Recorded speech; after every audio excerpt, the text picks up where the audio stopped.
Vi har undersøgt en sag om tom chokolade og børnearbejde. Vi vil også vise et eksempel på en børnearbejder i kakaoindustrien. Til slut en stop-motion, der forklarer dele af kakaoindustrien. Her ser I drengen Abdul. Han er fra Burkina Faso. Han er 7 år gammel, og i sidste uge døde hans far. Faren tjente penge til familien på en kakaoplantage. Han er alene hjemme. Pludselig kommer en fremmed ind. Den fremmede fortæller, at han har arbejdet til Abdul. Andet fortæller han ikke.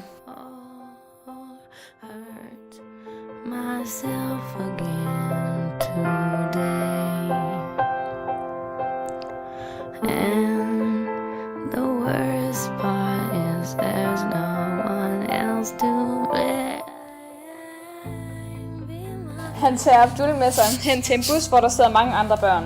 Mange er på hans egen alder, men der er også nogen, der er en del ældre og en del yngre. Fra den dag af er Abdul børneslave.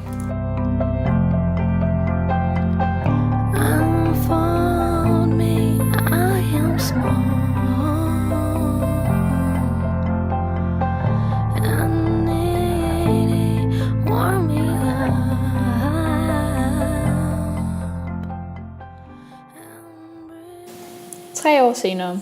Her ser I igen drengen Abdul.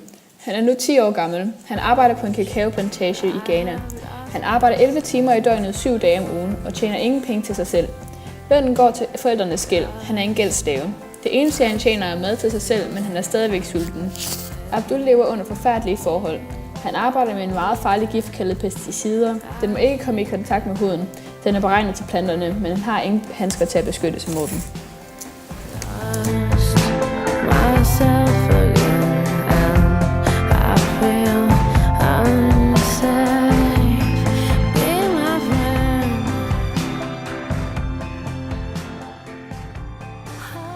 Her ser vi produktet af Abduls hårde arbejde. En tom skuldbar. Alle danskere elsker chokolade. Vi spiser det i massevis. Men jo mere chokolade vi spiser, jo mere skal der produceres. Når der skal produceres mere, kræver det mere arbejdskraft. Og da børnearbejdere er billigere end voksne, ender det som regel med, at der er en masse Abduller, som skal knokle for at stille de fede danskers rådighed.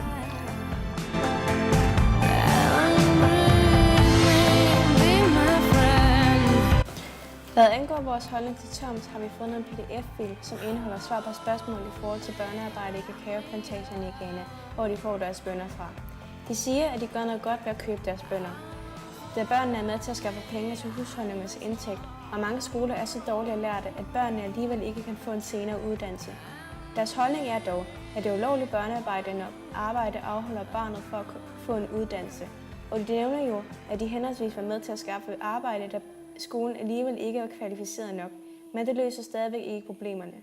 Da vi så en dokumentar fra Lyssky Chokolade, hvor en dansk journalist fortalte om sit besøg i Elfenbenskysten om Source Trust, der blandt andet samarbejder med Toms. Den danske journalist spurgte, hvor en tilfældig kakaobønnesæk kom fra, og at de prøvede at spore den tilbage til der, hvor den oprindeligt var blevet høstet, fandt de ikke informationen. Vores konklusion er derfor, at Toms har gjort og stadigvæk gør gode ting for at stoppe børnearbejde, hjælp med skolematerialer og etc. Men de har ikke styr på omfanget.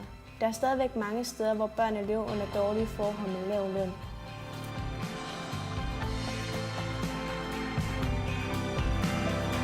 Den onde cirkel inden for børnearbejde går ud på, at børn arbejder for at tjene penge til familien. Når de arbejder så mange timer om dagen, har de ikke længere tid til at gå i skole og får dermed ikke en uddannelse. Når de tidligere børnearbejdere bliver voksne, har de ikke mulighed for at sende deres børn i skole, enten på grund af, at de ikke har råd til det, eller også fordi de ikke har andre muligheder. Når børnene så ikke kommer i skole, fortsættes den onde cirkel. Den sociale arv brydes ikke. Men det er ikke altid, det går sådan. Der kommer flere og flere organisationer, der alle har det samme mål. Alle børn skal have ret til en uddannelse. Men lige meget hvor hårdt de arbejder, kommer de nok aldrig i mål. For ja, der kommer flere og flere organisationer, men der kommer også flere børn.